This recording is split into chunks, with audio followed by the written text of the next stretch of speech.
Standpoint theory is a theoretical perspective that argues that knowledge stems from social position. The most important concept in standpoint theory is that our perspectives are shaped by our own social and political experiences. The idea denies that traditional science is objective. It suggests rather that research and theory have marginalized women and feminist ways of thinking. When our society is viewed through a lens of gender and other categories such as race and class, it's important to consider that our social positions can shape what we know. American feminist theorist Sandra Harding argues that it's easy for those at the top of social ladders to lose sight of real human relations and social reality, and thus miss critical questions in their academic pursuits. Conversely, people at the bottom of social hierarchies have a unique and therefore better starting point for scholarship. To help you better understand the origins, here's Angie with a history of feminist standpoint theory. Thank you, Andrew. So today we're going to talk about the origins of standpoint theory. The original inspiration for standpoint theory can be seen in the works of George Wilhelm Friedrich Hegel, who was a German philosopher who studied the different standpoints between slaves and masters in the 1800s. He claimed that the master-slave relationship is about people belonging positions and the groups affect how people receive knowledge and power. Later on, essential work in the relationship between social standpoint and knowledge was put forward by one of the founders of sociology of knowledge, Carl Mayhem, in the early 20th century, which it is said that his work was often overlooked. However, now we have one of the newest forms of this theory, which is the feminist standpoint theory. While the developments in the feminist studies have similar points, in 1983 we had Nancy Hartog, who examined standpoint theory by using relationship between men and women. She published her book, The Feminist Standpoint, Developing Ground for Specifically Feminist Historical Materialism, and she used Hegel's ideas of the masters and slaves and Karl Marx's ideas of class and capitalism as an inspiration to look into matters of sex and gender. Nevertheless, contemporary standpoint theory often focuses on social positions such as gender, race, class, and culture, and economic class. Standpoint theory seeks to develop a particular feminist epistemology that values the experiences of women and minorities as a source of knowledge. So that's it for the history, and here's Aislinn with concepts related to standpoint theory. We can connect standpoint theory and another theory called the privileged dialect theory. In the book, it's called Intercultural Communication and Context, written by Judith Martin in 2013. She explains that privileged dialect theory is the idea that recognizes people can be simultaneously privileged and disadvantaged at the same time. One can be privileged and disadvantaged because of one's gender, age, race, and socioeconomic status, and other identities. In the book, Martin explains an example with his Asian American colleague. His colleague expresses that he is privileged because he is educated, middle class, and a male.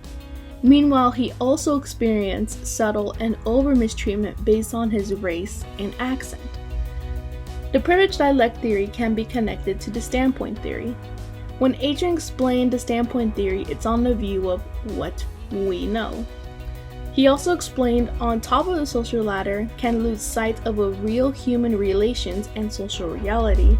Conversely, those who are at the bottom of the ladder have a unique viewpoint than those on top. It's naive not to think that he was talking about privilege. By mushing up standpoint theory and the privileged dialect theory, depending on one's identity, such as gender, age, race, social and economic status, and other identities, one can be simultaneously privileged and disadvantaged in a context and have their own unique standpoint. Up next, it's Taylor with standpoint theory in relations to the course material. A few weeks ago, we covered Linda Alcott's 1991 piece, The Problem of Speaking for Others. In this, she focuses on the issues of speaking for or about others and the notion of moving over or not. The same ideas that she discusses in this piece are very much related to standpoint theory. She highlights the importance of considering where people come from and their past experiences and how that affects what they talk about, how they talk about it, if they're really considered to be allowed to talk about it, and what they say, among other things. She defines speaking for as openly advocating for marginalized groups, and speaking about as representing other people's goals, needs, and their situation. She also introduces the idea of epistemic saliency, which states that the location from where one speaks is important in the construction of the meaning. This is essentially standpoint theory in saying that one's social role, their position, is important. However, it's important to recognize that it can be dangerous or harmful to speak about a group, especially when one doesn't really fully understand or appreciate their experiences because they come from a different place in society. They have a different point of view. This is especially important when it comes to a topic as intimate and personal as gender and sexual identity. So that's how standpoint theory relates to our course material. Lastly, we have Francy with the results of an interview. Now I would like to show you a simple everyday example of standpoint theory.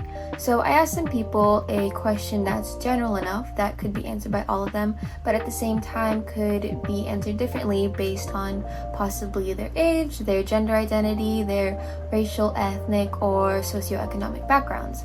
My sources will remain anonymous, but I will include other key factors as previously stated.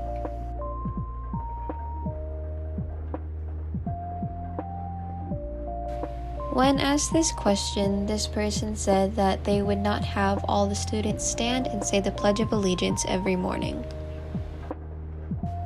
This person said, I would remove the curse of political correctness, which is the enemy of open critical thinking. Also, reduce the excessive dependence on electronic devices. This person would implement a mandatory personal finance program for learning about saving for retirement, investing, taxes, how to form a company, how bank loans work, etc. This person believes there should be less standardized testing because it's only one facet of the school system, yet it's used to determine funding and how the public sees the school. This person answered by saying pay teachers their worth. Schools need to invest in high-quality teachers and retain the good ones, which is hard to do with low pay and poor benefits. Alright, and that concludes our video on standpoint theory. Make sure you subscribe, like, leave a comment, and yeah, have a great rest of your day, everyone. Peace.